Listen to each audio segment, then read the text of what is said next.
knock at your door and I'm serving like pizza. I got that ice, Italian Ritz. Bitch, I'm a family man like I'm P. These niggas be shortstops. Derek Jeter, knock a nigga out like I'm Vegeta. Yo, what's good, YouTube? It's your boy Rod. I'm back with another YouTube video for y'all today, man. And listen, man. I got another reaction video for y'all, man. This one is titled Old Man Makes a Shocking Confession. Halloween Scare-a-thon Part 8. Well, I mean, it's past Halloween, you know what I'm saying? But my man, this video was requested by my man, David Trasinski. Shout out to you, brother. And hey, look, man.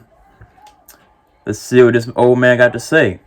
But before we hop to this video, make sure y'all like, comment, subscribe, and hit that bell for post notification. Get notified when I post something, you know what I'm saying? Follow my IG and Snapchat in the intro and outro. Follow my IG down below in the description below. And it's also along this original video. So go show Mr. Baller some love. Hey, look, man, I need more. You know what I'm saying? You know what I'm saying, man? How many subscribers this man got? This man got 1.2 email. This man 1.2 email. 1.2 email. I need that. I'm trying to get up there, man. I'm working hard to get up there. You know what I'm saying? Hey, look. You know what else is down there in the description along with this IG and this original video? My Twitch. Bruh, we getting Duffy on the gaming, man. I was on there last night, man. I only had one viewer, but hey, look, that one viewer had a hell of a time, you know what I'm saying? We was in that zone getting Duffy, you know what I'm saying? We was in there getting, you know, Warzone. We was impregnating the whole Warzone, you know what I'm saying? But hey, look, that's neither here nor there. Y'all need to tune into my Twitch, because on there I'm going to get into somebody's underwear, a girl's underwear. But hey, look, that's neither here nor there. So look, now that all that's been said, let's hop to this video. Shall we? Put it in the basket. Let's get it. In 2019, a 70-year-old man posted a lengthy confession to Reddit that quickly went viral. And if you make it to the end of today's video, you'll see why. But before we get into today's story, if you're a fan of the strange, dark, and mysterious delivered in story format, then you've come to the right channel, because that's all we do, and we upload 3, 4, even 5 times every week. So if that's of interest to you, please deliver a strange, dark, or mysterious story to the like button, but in PDF format. Also, please subscribe to this channel and turn on all notifications so you don't miss any of our weekly uploads. All right, let's get into today's story. Okay. Yes, sir. I wonder what this man could have possibly said, man. No way. His dad disturbing up in the morning? Longtime therapist, a 70-year-old man named Art began writing about what happened to him and his family 30 years earlier in 1989. His therapist only knew Art had lost a child and felt very guilty about it, but the conditions under which the child was lost was always very gray, even though Art had been his patient for years and the therapist had repeatedly tried to get more information. You know, was this a child that was lost in pregnancy? Was it a child that was born and died or ran away? Those details never emerged. And every time the therapist tried to dig in, Art would back off, close up, and he would not talk about it. I feel like he killed the child. Therapist said, Art, you just need to find a way to talk about this stuff. If you're not going to talk about it with me, then perhaps you should write it all down in a private journal. It'll be a very cathartic experience, and it might help you get over that guilt you're feeling. So Art reluctantly agrees. He goes home, he gets out a piece of paper, and he begins writing all the details of everything that happened leading up to that day in 1989 and what actually happened on that day in 1989. And when he was done and he had a chance to look at what he had written, he didn't feel better. He felt worse. He felt more guilty. But that's because Art had a secret that the therapist didn't know about. He killed the kid. And now that it was out on paper, Art suddenly felt like, you know what? Before I die, I have to tell the world what me and my wife did. So in 2019, he took all of those notes that he had written down about what had happened, and he posted it to Reddit. This is his confession story. Lost cause? Art's son was very, very troubled. Art would say, if you've seen the movie, We Need to Talk About Kevin, where a couple's son turns out to be a total psychopath, Art says that's a pretty good representation of what home life was like with our son. From the day Art's son was born in 1971, it was like something was off about him. Art and his wife Lisa had planned this pregnancy, and they were ecstatic when their baby boy was welcomed to the world, and they showered him with affection and love and did everything they possibly could to give him a warm, loving environment. But no matter what they did, it just seemed like he was always miserable. Their son cried constantly for the first 13 months of his life. Now, Art and Lisa understood that when you bring a baby home, there's a good chance they're going to cry. Yeah, babies cry. But his crying was so constant, and he could not be calmed down, that they grew concerned that this was more than just a colicky baby, that there could be some underlying issue. And so they brought their son to doctors and specialists, and they tried every treatment under the sun. They changed his diet, they changed his room, they sang him songs, they changed everything they could, but it never stopped. And so 13 months of grinding, grating, no sleep at all. Finally, in the 14th month of his life, he seemed to get over the incessant crying stage, and Art and Lisa were so relieved. It seemed like finally they could just be loving parents and not be so frustrated with their child all the time. But it seemed like now that he wasn't crying, he still was just totally unhappy. His body language and everything about him said, "I'm not happy." Always. Art said that he never saw his son ever have a genuine, joyous smile. The only time he saw something resembling a smile was when his son would grin after causing someone pain, or breaking a rule, or in some way being bad. And then once his son started walking, all he wanted to do was just destroy everything in front of him. But again, Art and Lisa, they realized that this is all pretty typical child behavior, albeit maybe on the more extreme end of bad behavior, but it's still in the realm of normal child. And they're thinking that they are the reason this is happening. And so they're not blaming their son at this point. They're still doing everything they can to take care of him and love him to the best of their ability. When their son was about 2 years old, he learned how to take off his diaper, and he began sneaking around the house and emptying the contents of his diaper into corners of the house, underneath carpets, grinding it into the carpet, smearing it on the walls. But again, Art and Lisa are looking inward and saying, our child is only 2 years old. It can't be his fault he's acting this way. What do you mean? He did it himself. A way to correct this behavior. Oh my God. Yeah, what do you mean? What do you mean? It can't be his fault that he's doing this. What are you talking about? What have you done? You haven't done anything to influence your child to smear poop all over from his diaper all on the floor and on the walls and stuff. Hey. An ass whooping is in order. I'm gonna keep it 100. An ass whooping is in order. I would have took off. And actually, you know what? Nah, you're not old enough for a belt yet. I'll just put him over my lap.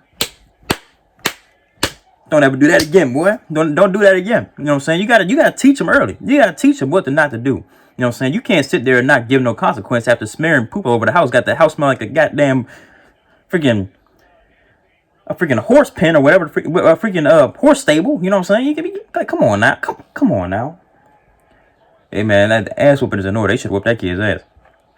And Lisa started to drift away from that opinion when their son got a little bit older, got potty trained, and wasn't using diapers anymore, and still was going around the house and squatting down and going to the bathroom all over the house, making a mess at every possible chance he could. Whoop his ass. Just when he was 4, 5, 6 years old.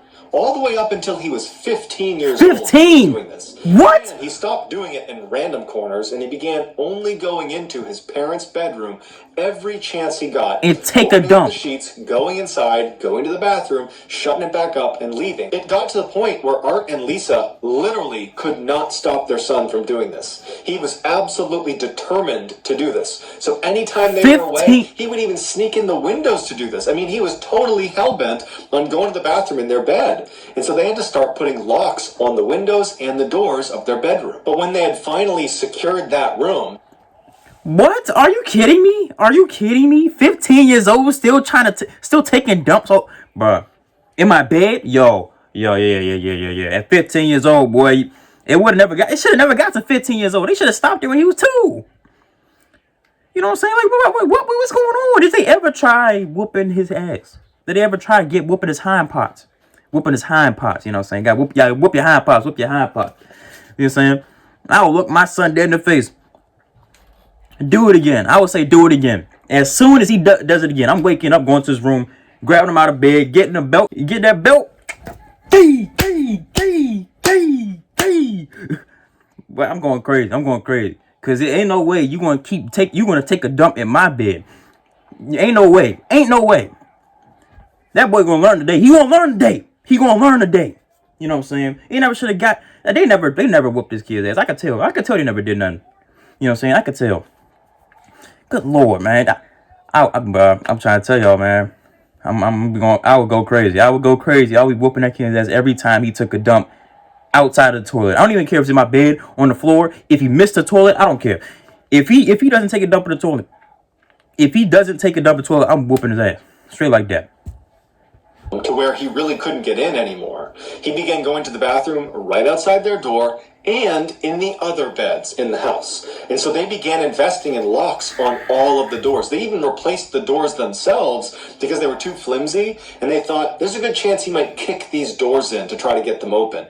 So they put these big, thick doors up all through their house and put these big locks with key locks all over the house to keep their son from going in and going to the bathroom all over their bed sheets. As their son grew older, he became more and more unmanageable, well beyond just going to the bathroom in different places. He became violent, and he would bite and kick and scratch and spit on anybody that came near him. He was like a wild animal. Before he was 9 years old, he had been kicked out of school 2 separate times. When they let him back in a third time, he apparently did something that was so bad that they effectively expelled him. A 9-year-old is getting expelled from school. So they had to enroll him at this other special school that would accept him with his history. But part of the deal with this school is you don't have any interaction with other students. He was considered too dangerous to be around other kids. Oh so my he was God. totally isolated at school, and it ultimately made him a lot worse. Once he was enrolled in this school, he became really violent at home. He would come home from school, and he would go right to the kitchen and get a knife out, and he would start threatening his parents, to the point where they had to lock all the drawers in the kitchen. Once all of the knives were under lock and key in Art's house, his son began stealing knives from the neighbor's house, smuggling them back into the house, and at night he would pull them out and try to stab Art. And on 2 different occasions he was successful, and Art still has scars on his leg from it. And Art's son was not just attacking his parents. He was also turning on local animals that were helpless. He blinded one of the local dogs that was running around the area by just stabbing it in the eye one day. Are you kidding me? He went after one of the stray cats and he lit its tail on fire. And honestly, Art doesn't even know the other damages he had done to other animals or even other people. Even though Art and Lisa massively resented their son for how badly he treated them and how difficult he was making their lives, I would have to put him down. They recognized that this was a child that needed help. And so they tried everything they could to help him by enrolling him in that special school that ultimately was isolating, but it was an attempt to try to help him, or bringing him to different therapists and psychologists and doctors, putting him on different medications and bringing him to meditation consultants. I mean, you name it, they tried everything they could to try to help this kid, but nothing worked. He only got angrier and got bigger and stronger and more aggressive and violent. No. And eventually Art and Lisa are like, what do we do about this? I'm going to tell you what you do. You put that boy down. You put him down. I already know where this is going. I already see. The story is obvious. This is obvious. We obviously know where the story is going. You know what I'm saying? Ain't no help in the world that can help this boy. This boy is a heathen. He's an animal. He's a straight up savage beast. He needs to be put down. I'm sorry. I'm sorry. It's just the way it is. There's no help in the world that can help this boy. Cause he's either gonna kill them if they let it continue. He's either gonna kill them. Or he's gonna go out and kill a whole bunch of other random people, you know what I'm saying? He already stabbed a dog in the eye. He ain't got no remorse. He had no sympathy for nothing. This boy is a straight up killer, stone cold killer. And hey, look, man, they gotta put him down. They gotta take him somewhere. They gotta take him somewhere where they can put him down at, because this boy's a menace to society. He's an animal. You know what I'm saying? He ain't nothing you could do. Because the longer he stays alive, the longer he's a threat to society. He's a threat to you, your wife, your animals, anything. He's a threat to the world. You know what I'm saying? That boy is basically this boy is like Satan. This boy needs to get put down. He needs to get put down immediately. What ultimately started happening over the following years is Art and Lisa became prisoners of their own home. That every time their son was around, they felt unsafe around him. He was such a wild card, and he had these crazy, angry outbursts, and he was clearly prone to extreme violence. And so they began using those heavy doors and locks to lock themselves away from their son. It was the only way they felt safe. And so with that in mind, fast forward to 1988, when Art's son is now 16 years old, and Art and Lisa find out they're pregnant again. It was a surprise, and they were not happy about it. In fact, because of how badly it had gone with their son, they were really scared that another child was going to be just as bad, No. and they couldn't possibly go through this again. And so they decided that they weren't going to terminate, but If they noticed early on this child was a huge problem child, as horrible as they felt about it, they knew they would give it up for adoption. They simply couldn't do this again. This time they had a daughter, and she was normal. Thank you. You. She was nothing like their son. She didn't come home and cry constantly. She smiled and laughed, and after a few months she was sleeping through the night, and she was hitting her milestones, and she just seemed happy, and she was easy. And it was around this time that Art and Lisa began to realize just how bad their son was. Seeing how wonderful their daughter was just amplified all of their son's atrocious behavior over the first 16 years of his life. And so Art and Lisa really began to look at their son as more of a lost cause. And they were less invested in going through the motions to try to find some way to help him when they knew it wasn't going to work. It had never worked. Yeah, he was not only gonna a couple years away from being 18, and he can go out on his own and figure it out for himself. And now, since they didn't really care as much about him, suddenly his behavior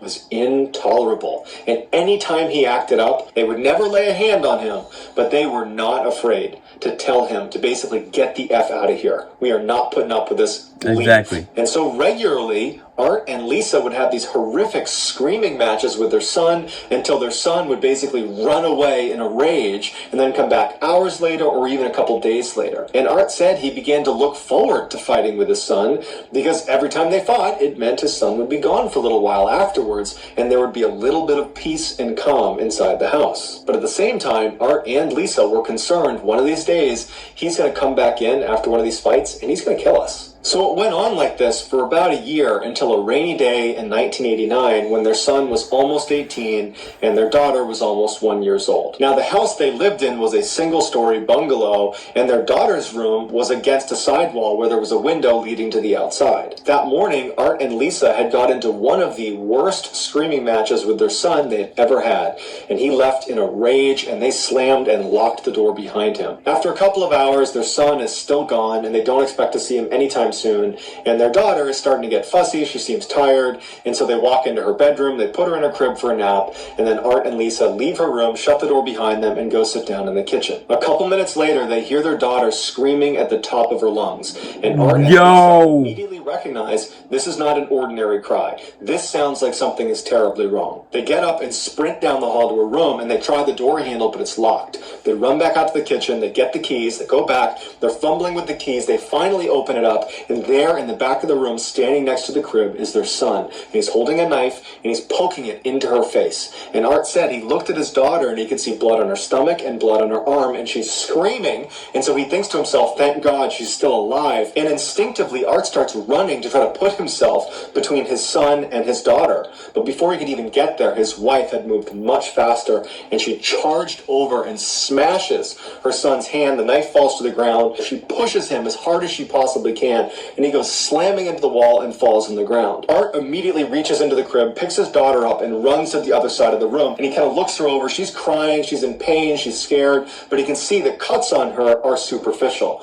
He turns back around, and he can see his wife is standing there with her fist balled, standing in front of her son. Her son stands up, and he's looking at her, no emotion on his face. Art would even say that it was like he was looking at an alien. This person wasn't human. How could they do this to their own sister, to a baby? And he stared at him, and then he noticed his wife was moving towards her son like she was going to attack him.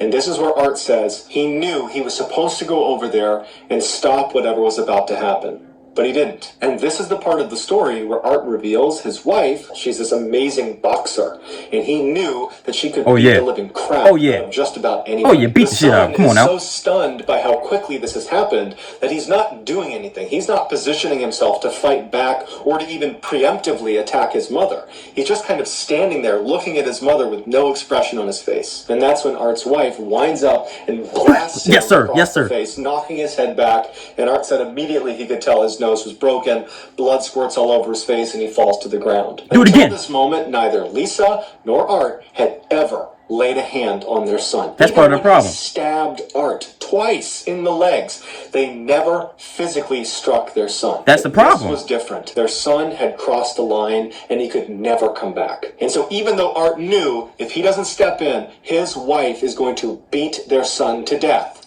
even though he knew that was going to happen, he remembers thinking, good. He turns around and he leaves the room with his daughter. As Art cleans up his daughter and puts band-aids on each of the cuts that were inflicted on her, he hears in the other room his son is yelling and screaming at their mother saying, "I'm going to kill you," and she is just ruthlessly punching, kicking, and smashing her.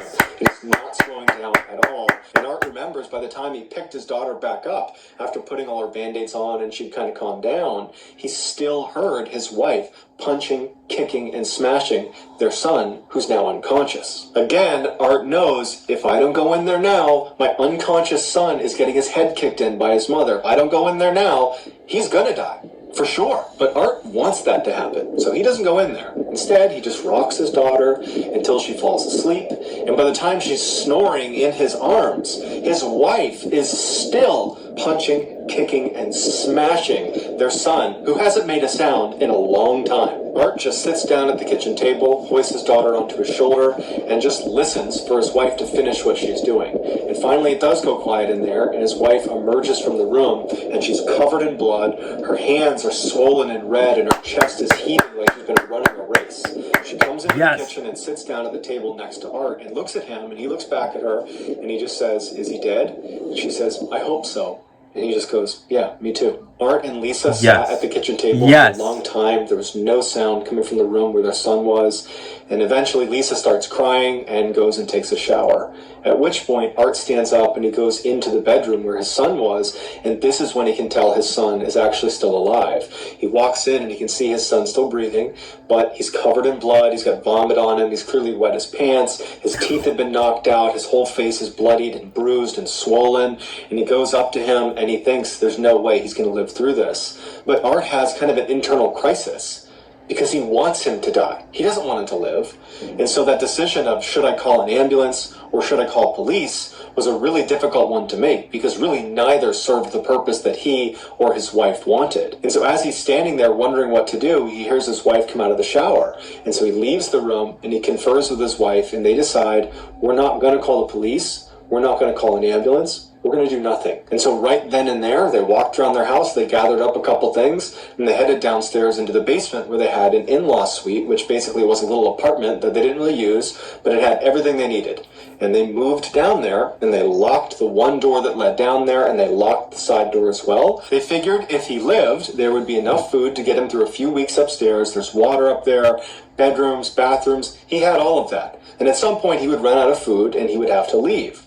Or he would die upstairs, and in a couple weeks they would go up and they would deal with it. Over the next week, they began to hear movement upstairs, which signaled to them he was alive, but he wasn't moving around much. It was just enough to know somebody was up there. They figured that, okay, he's probably laying down most of the time recovering.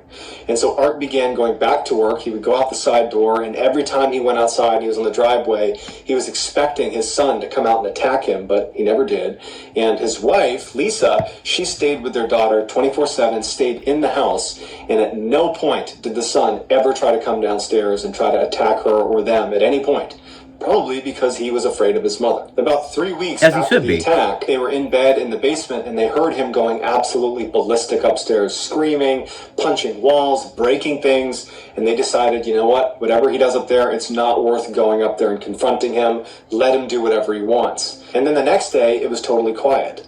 And for the next couple of days, Art and Lisa would listen really intently to see if they could hear him moving around upstairs, but they couldn't. And so finally, Art and Lisa decide to go up into the main floor and see if he's up there. When they open the door, they find their entire upstairs has been absolutely wrecked. Every piece of furniture is ruined, every window's broken, there's glass all over the place, there's brown smears all over the walls. But their son isn't there. And so they figured that night when they heard him going crazy upstairs, he already knew he was going to leave. He just wanted to ruin their house before he did. Even though their son was gone, they had no idea if he was going to come back or not. And so for days and weeks and months, they lived in fear that their son was just going to show up one day and kill them.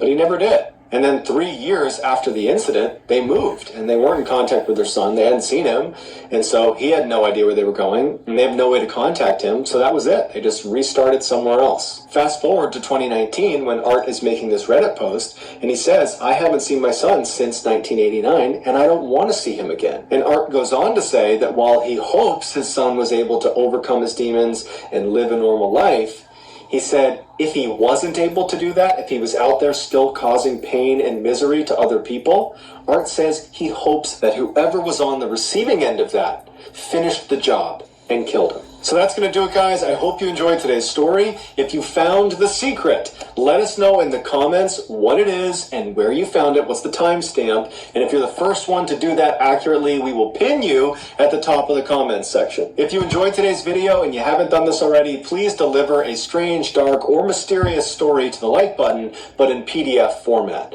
Also, please subscribe to this channel and turn on all notifications so you don't miss any of our weekly uploads. If you want to get in touch with me, you can direct message me on Instagram or on Twitter. My username for both platforms is the same. It's just JohnBallin416. I also have a ton of content over on TikTok where my username is Mr. Ballin. If you have a story suggestion, please submit it to our subreddit just called Mr. Ballin. It's linked in the description below. So whether I see you on Instagram, Twitter, TikTok, Reddit, YouTube, or some combination, just know that I really appreciate your support. And until next time, that's going to do it. See ya. All right, man. All right. That's in that video, man. Wow. That's fucking crazy, bro. That's fucking crazy. Oh my gosh. Their son was that bad. Oh my god, bro. I thought they killed him. You know what I'm saying? I would have killed him. Let's keep it a bean. I'm keeping it 100 with y'all. I would have killed him. I would have killed that boy. After my wife finished whooping his ass, if I didn't go in there and join her whooping, I would have probably joined in on her whooping her ass. That's what I would have done. I would have joined in. I would have joined her in whooping his ass. That's what I would have done. I would have sat the baby down on a couch or something, go in there and start whooping his ass with my wife. And then I would pick up the knife and stab this nigga to death. I would stab him to death. That's how 18 years I've been putting up with your bullshit. 18 years of my life. Miserable because of your ass. And you crazy as hell. But man, hey, look. Yeah, I would have killed that boy. That boy would have been dead. You know what I'm saying? But hey, and then I would have made it seem like it was it was self-defense anyway. You know what I'm saying? It was self-defense. So freak it. You know what I'm saying? But hey, look. I'm glad they moved on. I'm glad they lived and had a normal child, had a good child. You're saying, because that first child, because that boy is a devil, literally the devil. Like I don't know. You know what I'm saying? But I'm glad they lived on. You know what I'm saying? He shouldn't feel guilty at all. None of that was his fault. None of that was his wife's fault. You know what I'm saying? That boy was just evil, just for the hell of it. You had nothing to do with it. You could have tried to prevent it earlier by actually putting your hands on it, actually giving your child an ass whooping. You know what I'm saying? That probably would have mitigated some of it. Not all of it, though. It wouldn't have worked once he got older and he still wanted to be evil. You just going to have to... hey, your wife should have beat his ass sooner. You know what I'm saying? But hey, look. I'm glad it's all over and everything's gone. You know what I'm saying? Everything's over. You know what I'm saying? But hey, look. Like, comment, subscribe. Ding! Hit that bell for post notifications. Get notified when I post something, you know what I'm saying? Follow my IG, Snapchat, and intro and outro. Follow my IG down below in the description. It's also along this original video. So go show Mr. Ballin some love. But hey, look, man, I need more. You know what I'm saying? Follow my Twitch down below in the description. We can duff you in the game, and you know what I'm saying? Something you don't want to miss. And hey, man, I am gone.